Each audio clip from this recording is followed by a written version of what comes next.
Welcome to episode number 35 of Talking Mopars. Today, we are talking about old school Mopar drag cars and how awesome they are to hunt, find, revive, and drive, because saving them is vital in keeping that Mopar quarter-mile culture alive. We're also talking Project Car of the Week, high-performance parts, and listener stories. So without further ado, if you are a Mopar enthusiast, then you are in the right place. Don't go anywhere. You're tuned into the best Mopar enthusiast-driven podcast on planet Earth. And I am your host, Chris Albrecht, better known as the Mopar Hunter, and this is Talking Mopars.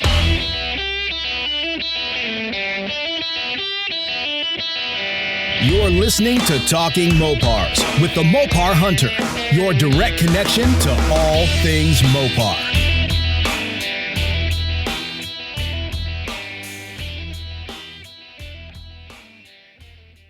Hello. Welcome back, my friends. Man, last week was a doozy. I'll say that.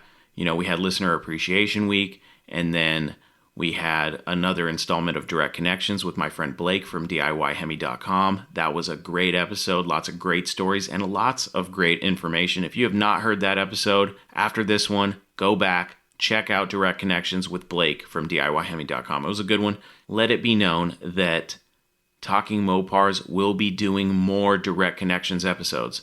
That was the plan from the beginning, and I'm starting to get more comfortable during these things. So be on the lookout for more Direct Connections in the not-so-distant future. In other news, if you want to submit your Mopar story to Talking Mopars for me to read on the show, or if you want to hear yourself on the show, all you have to do is email me, chris@talkingmopars.com. Tell me your Mopar story. And maybe you're not much of a typist. I get it. Maybe you're more of a talker. Well, then all you have to do is leave me a voice message on my voicemail. The number is 209-28-MOPAR. Leave me a voice message, and I will play it here on the show. Those are always a lot of fun. I always love hearing from listeners and hearing the Mopar stories that you have to tell, because sometimes I just don't tell them good enough. Let's be honest. I'd rather hear them from you anyway.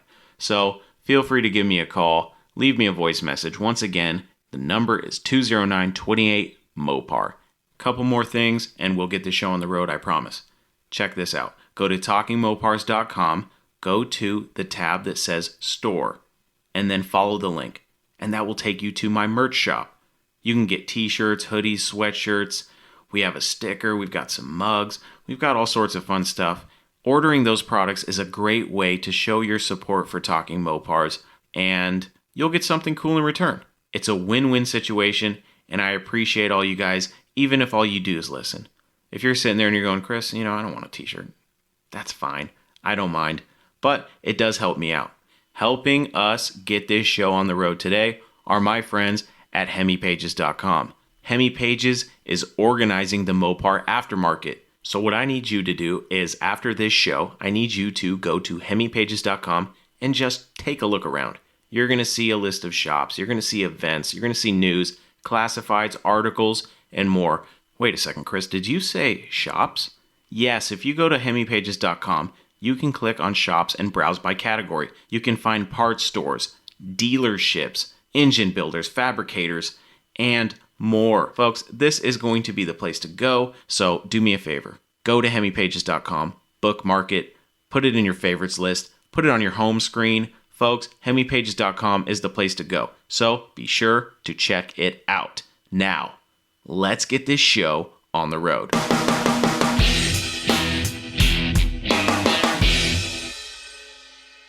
This week's Project Car of the Week is a retired drag car. Now, if you've listened to this podcast for any amount of time, you know how much I love vintage Mopar drag cars. I think they're awesome and they deserve to be saved. And that's actually the whole point of this episode and why I chose this GTX as Project Car of the Week. So, this car was posted Wednesday, June 3rd at 12 p.m. Let's get into the ad. 1968 GTX drag car, $10,500. 1968 Plymouth GTX, a real GTX, not a clone. Originally 444-speed Dana car.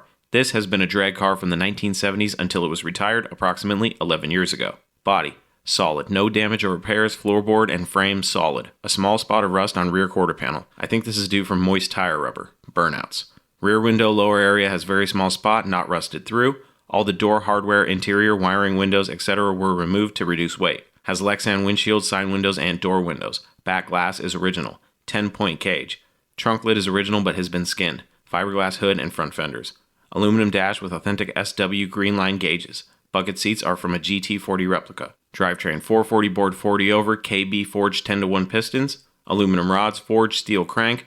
DC Hemi mains, Mylodon 10-quart oil pan, windage tray, high-volume oil pump, DC 590 lift flat tappet cam, DC adjustable rockers, HD push rods, McCandless ported heads, DC aluminum water pump and housing, hooker headers, MP intake, Holley Dominator carb, one-wire magneto-type distributor, Taylor 8mm plug wires, aluminum valve covers. This engine was built by McCandless and can take high RPM.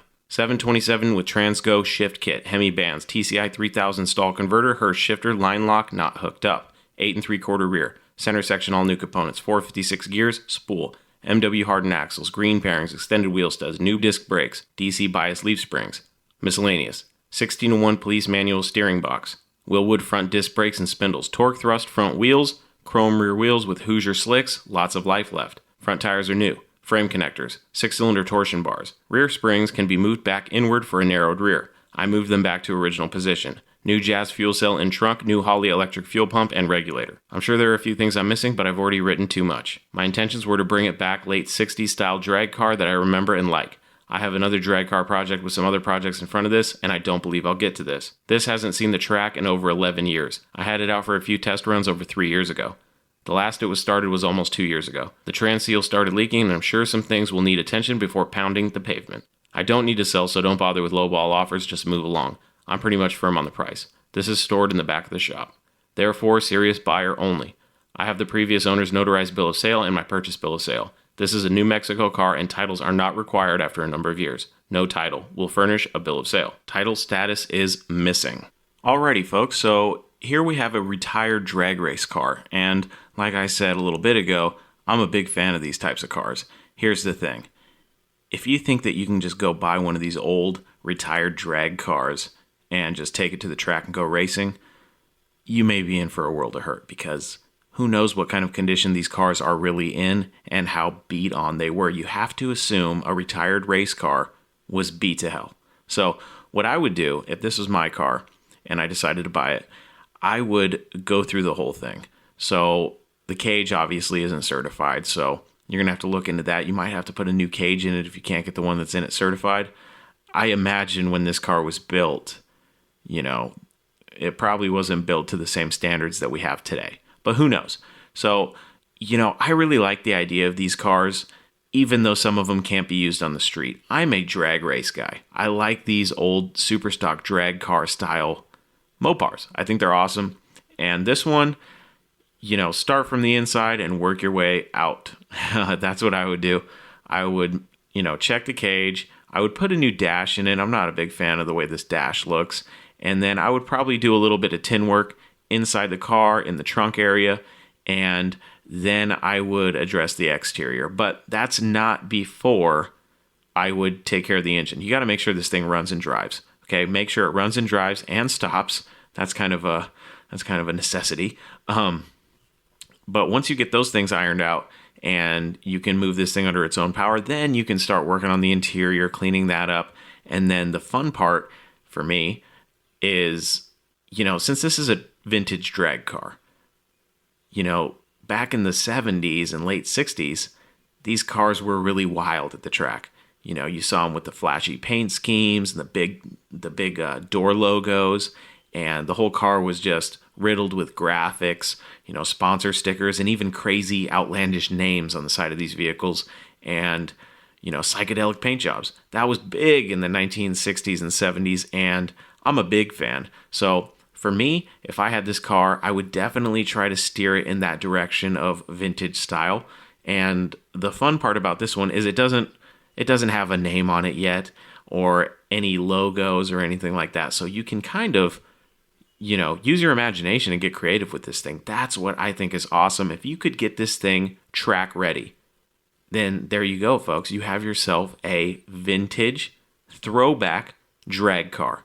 How cool is that? I think they're awesome.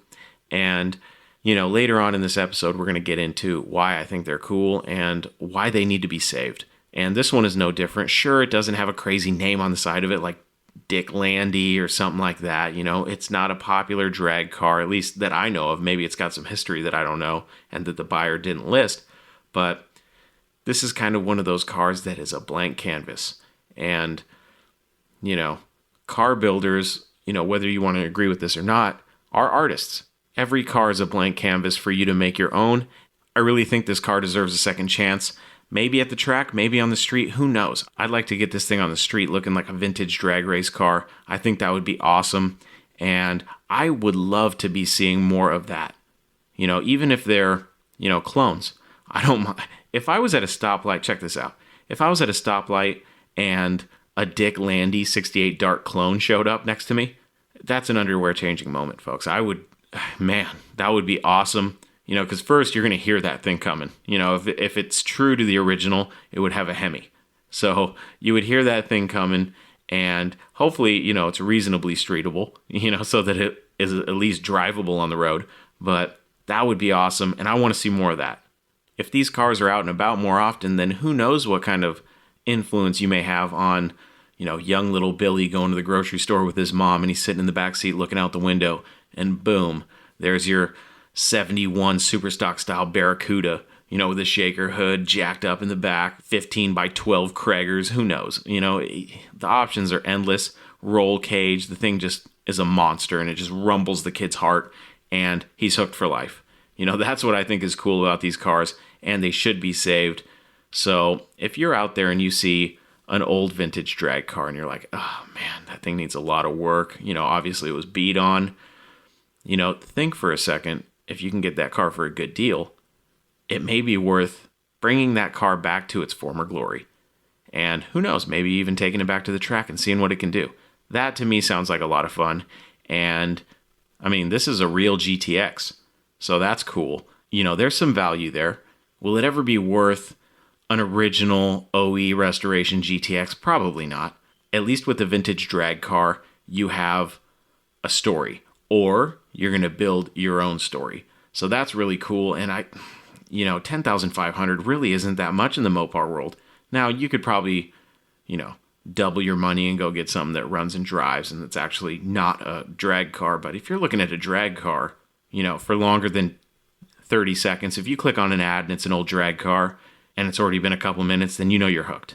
You wouldn't be looking at a car if you didn't like it, and if deep down inside you weren't like, oh, this would be cool to drive on the road.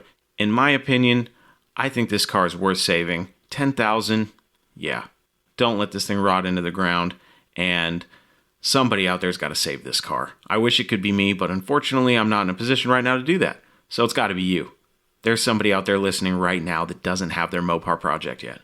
And maybe they have, $10,500 burning a hole in their pocket. If that's the case, give this guy a call. He says he's firm on the price, so you better have $10,499, and you better get that deal.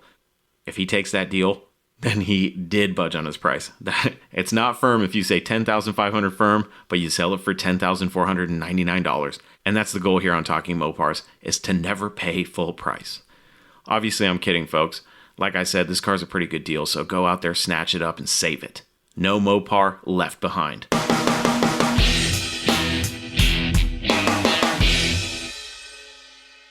This week's high performance part was actually a suggestion from one of our listeners and story contributors. His name is Kevin Oman.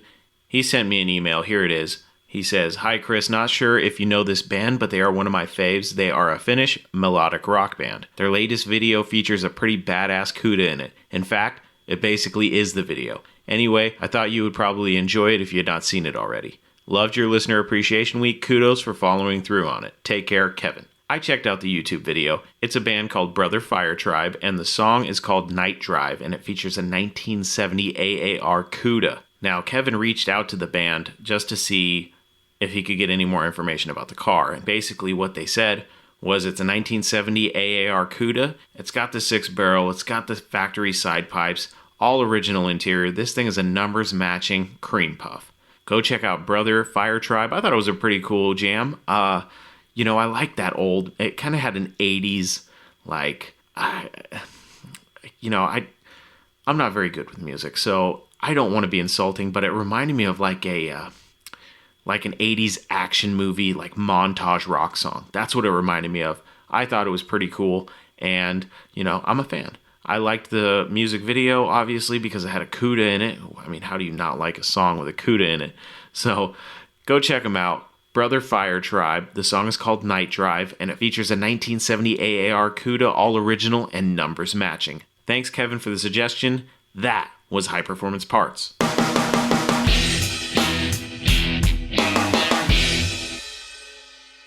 This week's listener story is one of the ones that got lost in the shuffle. This one is from back in December, so I apologize to not only this listener, but any other listener whose story I haven't gotten to yet, and it's been a while. I promise I'm going through everything. I think I have them all, so I'm basically starting at the oldest and working my way up. So hopefully we can get through them in the next few weeks. We'll see. I'd like to get caught up eventually. So here we go. This story was sent to us from Andrew Miller, and he's got a story about a 1964 sports satellite convertible with a Hemi. Now, I had a couple questions when I saw and read this story, so let me read the story, and then I had some correspondence with Andrew after the fact, so there may be a couple red flags for you Mopar aficionados out there. So let's get into the story, and I'll let you formulate your own opinion. Here we go. Hey Chris, love the podcast. I've got a pretty good needle in the haystack story for you, and it involves a Hemi and probably 14 beers.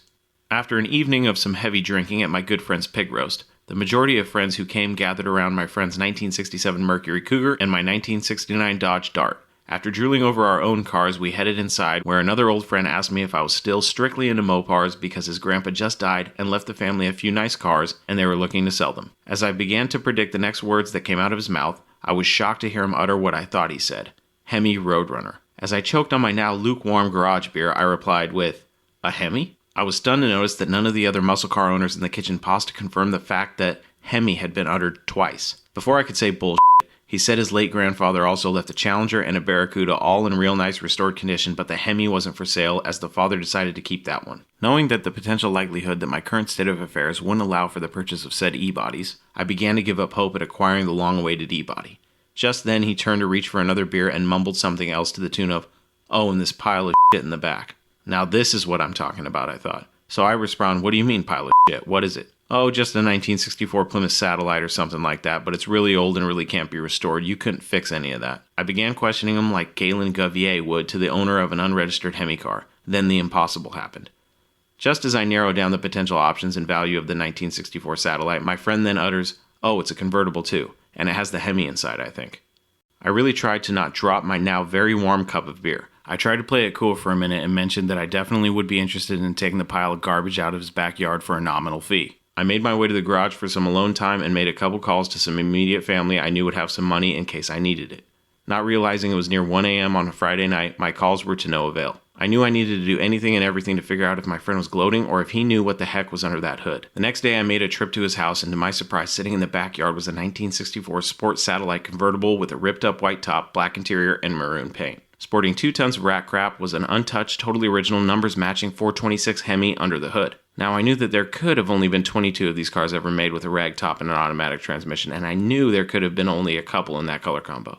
In the words of the late great Macho Man Randy Savage, I had just stumbled on the cream of the crop. With a few calls and a sit down with the family, I had acquired for my family the drop top convertible that nobody knows existed. If you hunt those Mopars long enough, my friend, you will find what you're looking for. Keep up the show because I really like listening to it. Hopefully my story motivates some people to get out and track down an elephant behind a tree. Hey Andrew, thanks for sending in your story. Once again, sorry that it took me so long to get to it. It got lost in the shuffle, man. I really apologize. But better late than never. So here's the thing. Great story. And anytime you can find a Hemi car, it's, remarkable. So that is awesome. My only issue was that they didn't make Hemi satellites in 1964 for the street, especially in convertibles. They didn't come out with those until 1966, and you did send me some pictures, and it looks to me like a 1966. And if it is an original numbers matching Hemi satellite convertible, you're talking about one of 27 to exist. So, if that's the case, you got a really rare car on your hands, buddy, and restored, that's a 6-figure car easily. So, very cool story. I love stories like these, and I'm sure there's hundreds, if not thousands, of stories about guys sitting around having garage beers and somebody mentioning a car that just happens to have some rarity. And you're one of the lucky ones that landed upon a Hemi. So, very cool, Andrew. Thanks again for sending in your story. That was a good one. And that's that. If you have a story that you'd like to share on the show, all you have to do is send them in. You can email me, chris@talkingmopars.com, or you can leave me a voice message on my voicemail box. The number is 209-28-MOPAR. I can't wait to hear your stories. That was Listener Stories.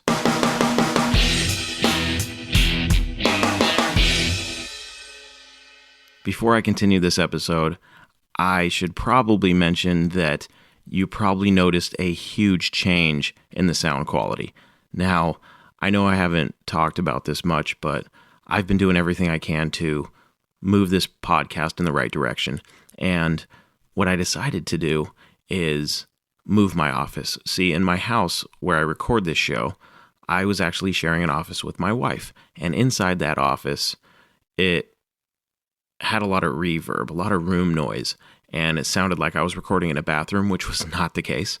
But I decided to move into a room that we really don't use much. It used to be our old guest room in our house, and it is now my podcast studio. Here's the thing. I actually just moved in this week. So I was recording the podcast, and I was recording pretty late at night, and I was getting really tired. And I knew the next day was the big move. So I thought it would be interesting to cut the podcast off at the end of Andrew's story and continue once I got into the new room, just to see what the acoustics were like, see what it sounded like. And nobody can see this right now, but I realized that this room, because it's bare, I just moved into it, there's boxes everywhere around me. And I realized that the room noise was just as bad. It really sounded echoey and a lot of reverb. So believe it or not, right now I am recording with the microphone sitting on top of a pillow and surrounded by blankets to hopefully deaden some of that big room sound. And that's why there's such a big change in sound quality. Once I get all the stuff that I have ordered as far as a new desk, and I'm actually getting some acoustic panels for this entire room so that I can improve the sound quality of the show to make it more enjoyable for you guys. So I just wanted to let you guys know that it's not your radio, it's not your phone, it is definitely this podcast, and I'm stepping up my game, folks. I'm just leveling up a little bit just to give you guys a better product. So hopefully you bear with me as I go through this transition process. I'll probably be putting this studio together for the next few weeks at least. I don't know when my desk is coming. I got a new desk, and I'm basically building an entire room in my house dedicated to this podcast.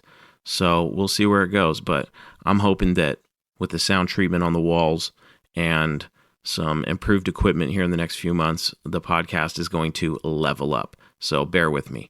But you aren't here to talk about my podcast studio and sound quality and all that technical jargon. You're here to talk about Mopars.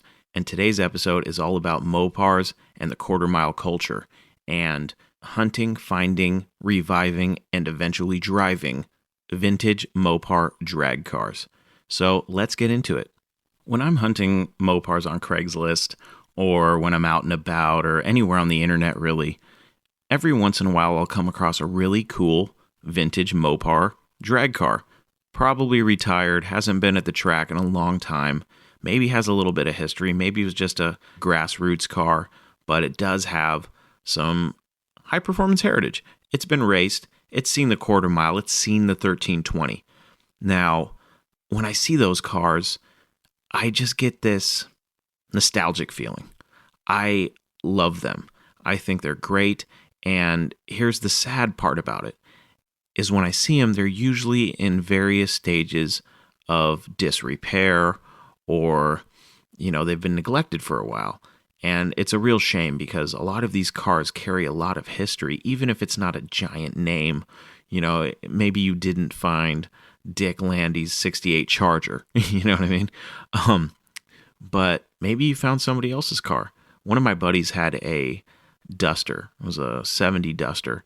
And it was an old drag car, toured the West Coast, and it was really cool. And it had old door logos on it. It was called Black Magic. I absolutely fell in love with the car. I thought it was awesome. And my buddy ended up giving it away. I really wanted to save that car, but I just did not have the means to do it. And I know a lot of you are out there going, wait, you were going to get a free Duster? Yes, I was going to take the car. It needed everything. I mean, this car wasn't even a roller. I just couldn't do it. I had no place to put it. It's one of those things where it wasn't too far gone, but it was definitely another project that I would be sunk into for a long time. And I didn't think it was fair to the car. The reason why I wanted it was because it had that drag racing heritage. And these cars, you'll find them with outdated roll cages and, ancient looking aluminum dashboards. And it's a lot of old craftsmanship that you see on these cars. And I love that. So the question is, what do you do when you run across an old Mopar drag car? Something vintage that hasn't been on the road in a long time, that hasn't seen the track in years, that's, for lack of a better term, retired. What do you do? Here's what I would do. If I came across a vintage Mopar drag car, I would have a couple questions first. Let's just say I already bought the car. Let's say I got a good deal on it. Where do I begin? Okay, this thing, let's say it got pulled off the track in the early to mid 80s. It probably didn't win any championships, let's say, but it had some fun. It was a grassroots car. So I'm going to give the car an overall assessment. I'm going to look at the cage, if it's even caged. I like the ones that you find that are caged and have been tubbed, and they just ooze 70s and 80s drag car. I love those cars. So you have to assess the car. Does it run? If it doesn't, let's get it running. What fun is a car if you can't fire it up? You know what I mean?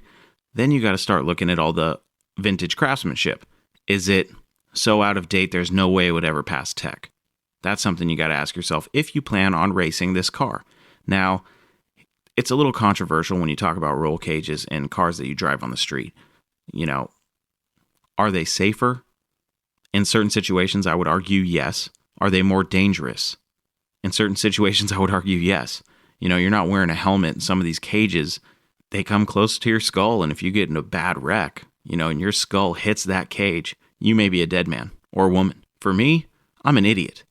I drive a street car with a cage in it. Not everybody's willing to take that risk. I am, so I'm going to look at the car, and if I got a vintage Mopar drag car, I would ensure that not only could I take it to the track and have some fun, but I could also drive it on the street. So get the car sorted out, get it safe to drive, and have some fun. Maybe you get lucky and the car still has all its original graphics on it. And, maybe it's a little patinaed. How cool would it be to have a patinaed vintage Mopar drag car that ran and drove and was safe enough to take not only to the track, but drive on the street? That would be awesome. The history of the car may be hard to find, but that doesn't make it any less cool, because if you find one of these cars and it's got the name on it and, it's got all the vintage graphics, there may not be any history on the car. So it might be fun to dig up that history if you can. And the fun thing about it is a lot of them had some pretty cool names, but maybe you get a car that doesn't have all the graphics. Once you get it running and driving and good to go, you can name the car. You know what I mean? You can take it that extra step to make it more of a throwback to the older times. And I think that's a cool thing to do. I think it would be cool to get a vintage drag car that, maybe wasn't named and didn't have graphics on it when you got it, but you like that vintage style. So you're going to name it and you're going to kind of recreate something that you would see in the 70s drag racing. That is really cool, because these cars, you get them back on the road and they're going to remind us of a simpler time when drag racing had larger than life personality, something that you don't see today. You see a lot of corporate stuff today, and, look back in the day, Jungle Jim and Jungle Pam especially. I mean, good luck seeing a show like that at a track today. I don't think it's going to happen, but, maybe you can still bring the cars back to life. Personally, I think a nostalgic vintage drag car build would be really cool. And there's something about a nostalgic build where you try to gather up all the vintage speed parts from that era. Maybe you can get some NOS parts to put onto this project to really make it a time machine of drag racing's golden era, the 60s and 70s. So hunting down the period correct parts would be a huge challenge, a huge undertaking. But for me, that would be half the fun. Half the fun is the hunt. The other half is the actual project itself. That's my opinion. And I've seen a lot of these old drag cars posted for sale, and they get criticized a lot. They get beat down. And a lot of people consider these cars butchered. But for me, I think they're worth saving because, they're a part of the history and the culture of Mopar drag racing. Even if they weren't, a Dick Landy car or a Sox and Martin car or something on that level of importance, I think all of those Mopars that ever saw track time are important for the culture. And, if you do take on a build like that, a nostalgic drag car build, one of the greatest reference materials probably ever is Superstock and Drag Illustrated from back in the day. I have stacks and stacks of these old magazines, and I love just thumbing through them and reading the old articles and looking at all the old pictures and just seeing what things were like back then. I love reading the articles about, national events and stuff because you get a real, sense of what it was like back then. And it kind of takes me back. When I read those articles and stuff, I'm just like, gosh, I was born in the wrong era, guys. I've said it before, and I will say it a million more times. I should have been born earlier so that I could enjoy that time. And, that would have been a blast. But you can get away with crazy stuff when you go the route of a nostalgic build because you could put the outrageous paint and the giant graphics on the car, and nobody's going to criticize you. In fact, they're probably going to be like, wow, that's cool. It reminds me of so-and-so's car from back in the day. And I think that would be cool. Plus, you're helping keep the spirit of Mopar drag racing alive. And you're going to stand out in a crowd, I'll tell you that. If you take a vintage Mopar drag car build to your local car show, you're going to draw a crowd. You're going to stand out. You're going to stick out like a sore thumb. It's going to be nuts. People are going to look at that car and go, whoa. I hope that more people get into building nostalgic drag cars. I think that would be really cool. And I think it's going to be more popular here in the next few years. I think we're going to see a lot more of it. And, how can you not want to emulate the legends of the 1320? The Ram Chargers, Don Garlits, Dick Landy, Sox and Martin, Don the Snake Prudhomme, Tom the Mongoose McEwen. The list goes on. The names. Dragon Lady. It's like, you got Shirley Muldowney. There's just, gosh, so much history there. And that's another reason why I like to go on YouTube and just find any vintage drag racing videos that I can and just watch them, just take it all in, because that was such an amazing time in Mopar history that we can't forget about that stuff. We can't let it die. And I think, other than watching old videos or looking through old magazines or seeing old pictures, I think the best thing that we can do, aside from those things to help keep the culture alive, is to do these vintage style builds. I think they're going to be really cool. Like, this is what I would have done back then. I think that would be amazing. And I think that you would get, a lot of kudos, especially from the older crowd that was there during that time. So they could be like, wow, yeah, this is exactly what it was like back then. The cool thing about Mopars is they will always be tied to drag racing. I mean, just think about all the super stock cars, the A990s, the Hemi Darts and Barracudas, the A12 Super Bs and Roadrunners. And then now you get into the modern era, you got the drag packs, the Scat Pack 1320s, the Demon. Mopar history is stacked with drag racing. And I think we can keep the vintage era alive by building cars that are vintage themed. And I want to see more of that. So hopefully you guys are on the same page. I just, I see so many of these retired drag cars, like the Project Car of the Week this week. It didn't have the crazy graphics on it. And it looked like just a grassroots, drag car that somebody had fun with on the weekends. And I think it's awesome. But for me, I'd have to be able to drive it on the street too, just so that I can show people, what those cars were all about in their heyday. And that's something you don't see too often. I've never seen a Dick Landy tribute car on the street. I've never seen a Sox and Martin tribute car on the street. But I have seen drag cars that people have found and revived at shows. And let me tell you, I've seen it firsthand. Those people will walk right past a wing car to look at this ex-drag car that is still period correct. And it blows my mind, but that's kind of what inspired me. I was at a show in Oregon and I saw this guy who had a Demon that was as vintage as you could get. And I fell in love with that thing. And that's what clicked the idea of, gosh, I really want to see more of these vintage drag cars. If you're out there listening to this, hopefully maybe now you'll reconsider some of these drag cars that, are in need of restoration and need to be revived. Hopefully you go, okay, maybe I'll take that job on because these cars need to be saved. That's all there is to it. And they're cool. I don't think I've ever met anybody that's seen a vintage drag car, even in a magazine, and just didn't say, wow, that's cool. You know what I mean? A gearhead, a true gearhead. And, like I said, Mopars are just, the history is littered with drag racing. So it's part of the Mopar culture, drag racing is, and especially the vintage stuff. So let's keep it alive. And if you are interested in building a Mopar drag car, whether vintage or a modern version, one thing I would suggest is going to visit my friends over at ReadyChassis. You can find them at ReadyChassis.shop. That's ReadyChassis.shop. And what they can do is they can build you a Dick Landy replica. They can build you a Hearst Superstock Darter Barracuda replica. They can build you whatever you want as far as a drag car goes. And they specialize in it.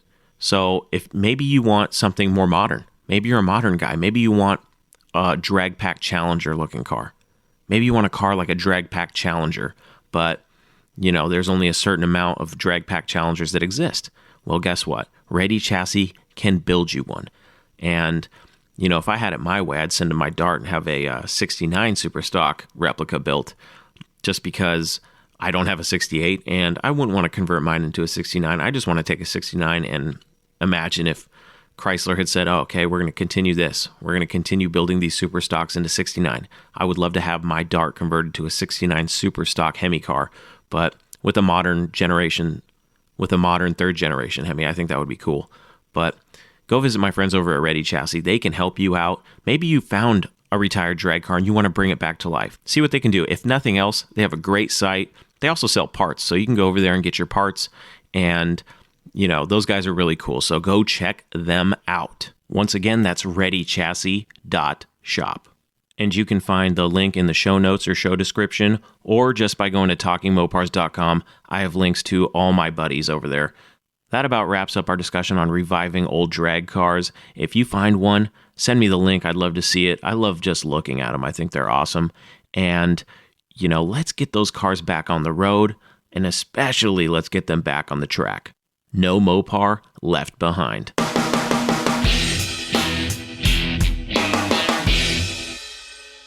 There you have it, folks. Another episode of Talking Mopars is in the books.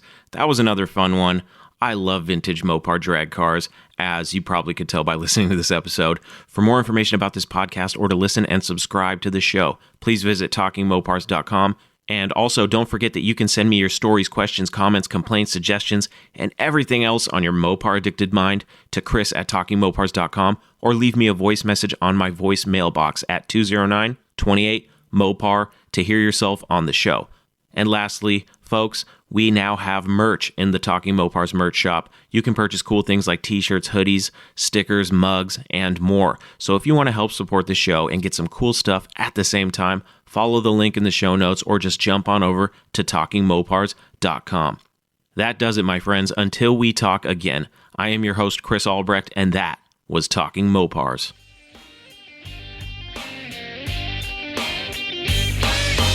Thank you for listening to Talking Mopars, your direct connection to all things Mopar. Until next time, remember, no Mopar left behind. Thank you to our friends over at HemiPages.com, ReadyChassis.shop, and DIYHemi.com.